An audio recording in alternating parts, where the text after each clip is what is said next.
Hello दोस्तों, कैसे हैं आप सब लोग। मैं आपका स्वागत करता हूं मेरे यूट्यूब चैनल कोडिंग मास्क में।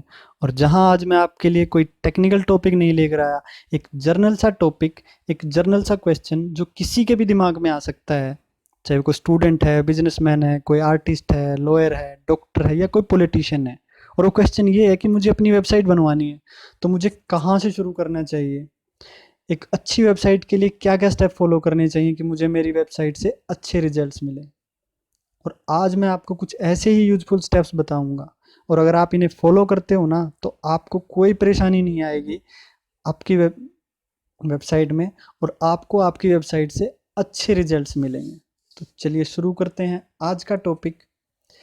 जब भी हम कोई वेबसाइट बनवा रहे हैं ना, तो एक चीज़ ध्यान रखनी चाहिए कि हमें वेबसाइट को टाइम देना चाहिए। ऐसा नहीं है कि आज आप वेबसाइट बनवा रहे हो तो 3 वीक 4 वीक बाद आप सोचना स्टार्ट कर दो कि वेबसाइट से तो क्वेरी नहीं आ रही है, वेबसाइट आउटपुट नहीं दे रही है, कोई फ़ायदा ही नहीं हुआ। तो ऐसा नहीं है।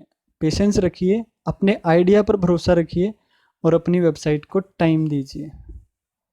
तो चलिए अब बात आती है वेबसाइट की। जब भी आप वेबसाइट बनवा रहे हैं ना, तो सबसे पहले आपको आपकी रिक्वायरमेंट क्लियर होनी चाहिए कि मेरा वेबसाइट बनाने का पर्पज़ क्या है।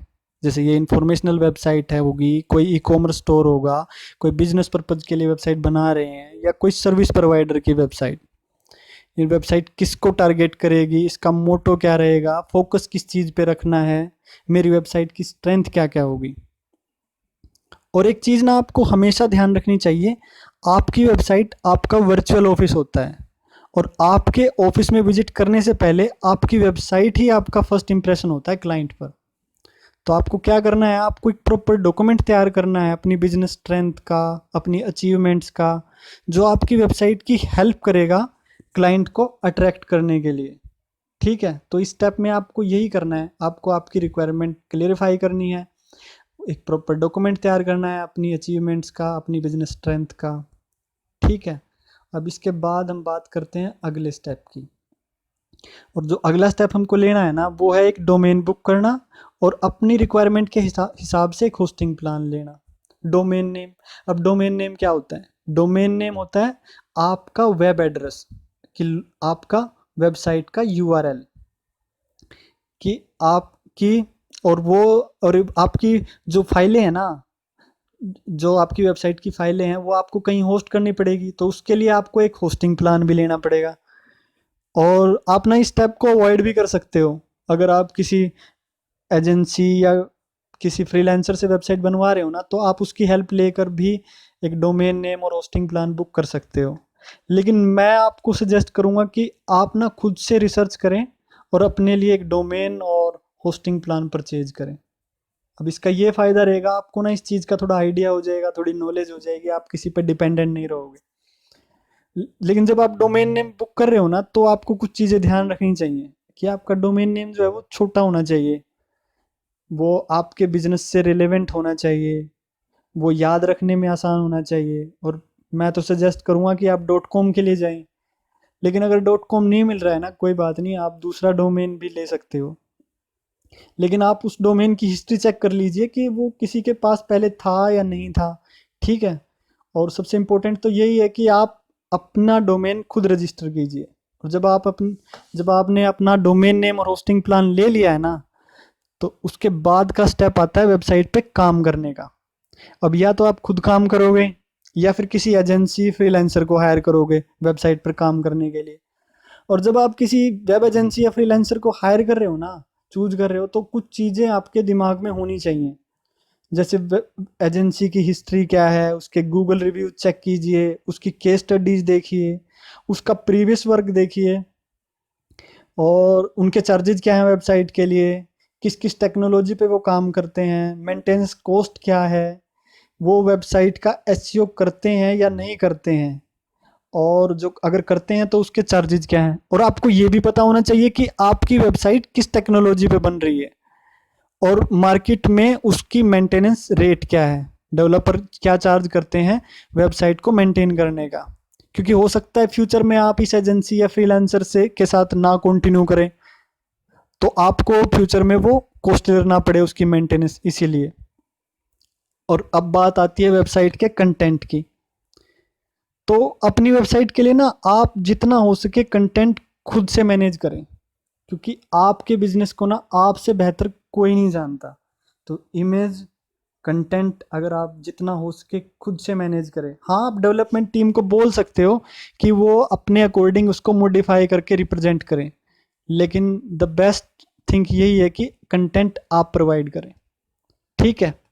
अब जब आपकी वेबसाइट बन गई है, उसके बाद का स्टेप, और मुझे लगता है इस वर्क फ्लो में ये सबसे इम्पोर्टेंट स्टेप है,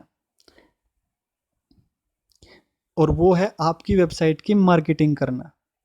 और आप ये कैसे करोगे? या तो आप ये खुद करोगे या फिर आप किसी को हायर करोगे अपनी वेबसाइट की मार्केटिंग के लिए। ठीक है। लेकिन अब ये चीज़ ना वो भी आपके लिए कर सकते हैं जिसने आपकी वेबसाइट, जिस एजेंसी ने आपकी वेबसाइट बनाई है, या आपकी वेबसाइट बनाई है कि वो फ्रीलांसर या वेब एजेंसी से आप करवा सकते हो, या फिर आप किसी थर्ड पार्टी को हायर कर सकते हो इसके लिए कि भाई मुझे मेरी वेबसाइट का एसईओ करवाना है। क्योंकि आपने वेबसाइट बनवा ली, पर लोगों को तो नहीं पता ना आपकी वेबसाइट के बारे में।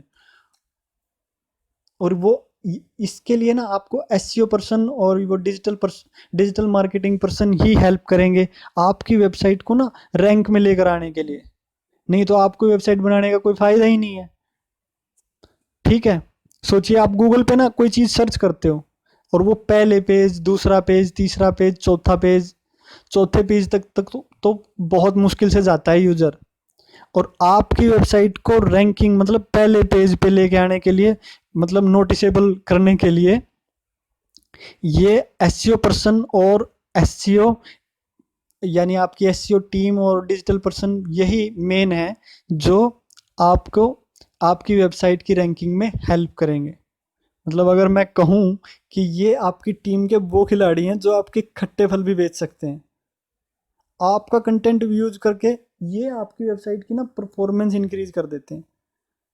अगर आपकी वेबसाइट की डेवलपमेंट में अगर कोई छोटी मोटी कमी रह गई है ना, तो आपकी एसईओ टीम इस चीज़ को ओवरकम कर सकती है। तो अपनी वेबसाइट के एसईओ में आप ना कोई भी कॉम्प्रोमाइज़ मत करें, इसका एसईओ अच्छे से करवाएं। ठीक है। तो और इसके बाद का स्टेप आता है, अब आती है बात आउटपुट चेक करने की। ठीक है, रिजल्ट की। अब आप ना अपने ऑफिस में विजिटर से सर्वे करवाएं कि उन्हें आपके बिजनेस के बारे में कैसे पता चला, वेबसाइट के थ्रू, मतलब। तो इससे ना आपको आपकी वेबसाइट की आउटपुट की परफॉर्मेंस को आप एनालाइज कर सकते हो। ठीक है। तो और आपको पता चल जाएगा कि मतलब आपकी वेबसाइट से आपको कितना बेनिफिट मिल रहा है। तो ठीक है, ये कुछ इम्पोर्टेंट स्टेप थे जिन्हें फॉलो करके आप अच्छी वेबसाइट बनवा सकते हो। आई होप कि आपको सब क्लियर हो गया होगा। अगर आपका कोई क्वेश्चन है वेबसाइट को लेकर तो आप कमेंट बॉक्स के ज़रिए मुझसे पूछ सकते हो। तो आज के लिए बस इतना ही, मिलते हैं अगले वीडियो में। तब तक के लिए बाय एंड टेक केयर।